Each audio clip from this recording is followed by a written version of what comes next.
Meditações diárias das Sagradas Escrituras, com Júlio Falcão. Tudo bem, meu querido? Como é que você se encontra? Como vai a sua vida, a sua casa, a sua família?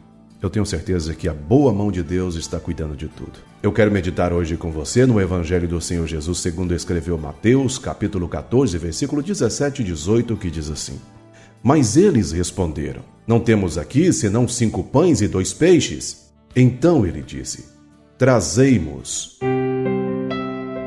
Querido, esta é uma passagem amplamente conhecida das Sagradas Escrituras, em que, depois de ter pregado o Evangelho o dia todo para a multidão que o acompanhava, Jesus percebeu que precisava saciar não somente a fome espiritual daquele povo, mas também a fome física. Para os discípulos, isso não era responsabilidade de Jesus e muito menos deles. Note no versículo 15 que a visão deles era totalmente diferente da visão do Mestre.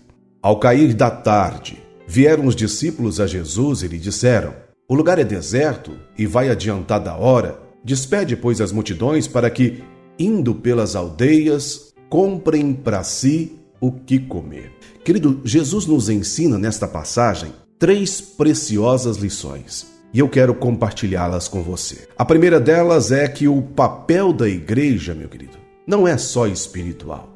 Além de levar o Evangelho, a igreja precisa fazer o papel assistencial. Trabalhar com a caridade, se colocando no lugar do próximo, como Jesus se colocou ali naquele deserto ao ver a multidão faminta. Depois da morte de Cristo, seus discípulos perceberam que, além da palavra, precisavam de algumas pessoas para cuidar dos menos favorecidos, como nos mostra Atos dos Apóstolos, capítulo 6, versículo 1 ao 3.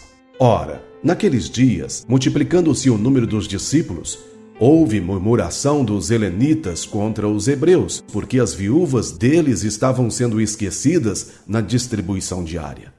Então, os 12 convocaram a comunidade dos discípulos e disseram: Não é razoável que nós abandonemos a palavra de Deus para servir às mesas. Mas, irmãos, escolhei dentre vós 7 homens de boa reputação, cheios do Espírito Santo e de sabedoria, aos quais encarregaremos deste serviço. Meu querido, quando cita os 12, está citando os 12 apóstolos de Cristo. E não deixar a palavra, ou seja, é não interromper a palavra de Deus para fazer a caridade. Pelo contrário, delegar funções a outras pessoas que façam um trabalho departamental nas igrejas de forma assistencial às pessoas menos favorecidas. A segunda lição que eu aprendo aqui é que não existe pouco para Cristo. Não existe cenário de impossibilidade para Ele, querido.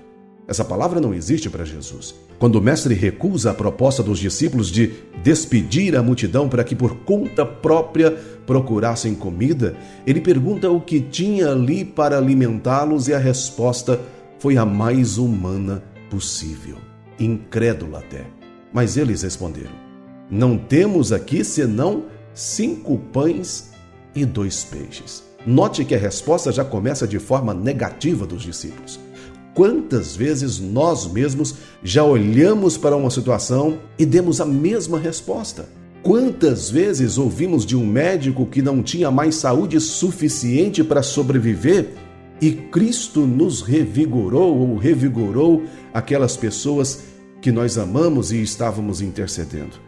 Quantas vezes olhávamos para um bem material e nossas posses eram incapazes de conquistá-lo, mas Cristo mostrou que por pouco poderíamos possuir tal bem, nos dando estratégia e também a provisão. A terceira lição que eu extraio desta passagem, meu querido, e preciosa lição é que precisamos aprender com a resposta de Jesus no versículo 18. Então ele disse: Trazei-mos. Jesus estava pedindo os pães e os peixes. Vocês acham pouco? Tragam para mim. Ainda que esteja pouco, meu querido. Levemos até Jesus e deixemos tudo em suas mãos multiplicadoras. Não leve a sua causa para quem não pode fazer nem o natural por ela. Leve para aquele que pode multiplicar onde humanamente era impossível a tal multiplicação. Meu querido, leve a Ele sem olhar para as circunstâncias, mas olhando firmemente para além dessas circunstâncias. E lembre-se, meu querido, se chegou ao limite, se está pouco e não consegue mais sozinho, leve para Cristo e confie nele. Ele é capaz. Eu oro com você. Pai soberano, Deus eterno, amado e fiel, nós te louvamos e agradecemos porque o Senhor é um Deus bom. Nos enviou o teu Filho a essa terra, Pai, com natureza humana e natureza divina. Aqui ele sentiu fome, sede. Aqui ele sentiu a dor quando o seu amigo Lázaro partiu, nos mostrando que tinha um corpo humano como nós. E se nós espelhássemos nele, poderemos conseguir o que ele conseguiu.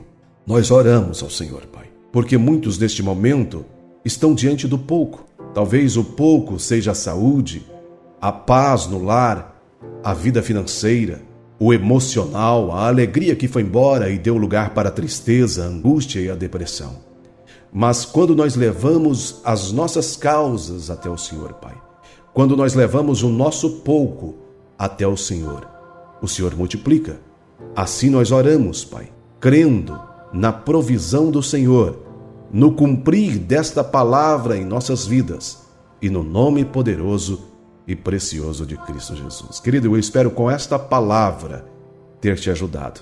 Eu encerro por aqui, se o Eterno permitir, eu estarei de volta com você numa próxima ocasião. Que a paz, a graça e a misericórdia de Cristo Jesus estejam com você e também com todos de sua família. Você ouviu o devocional Palavra de Deus. Meditações diárias das Sagradas Escrituras com Júlio Falcão.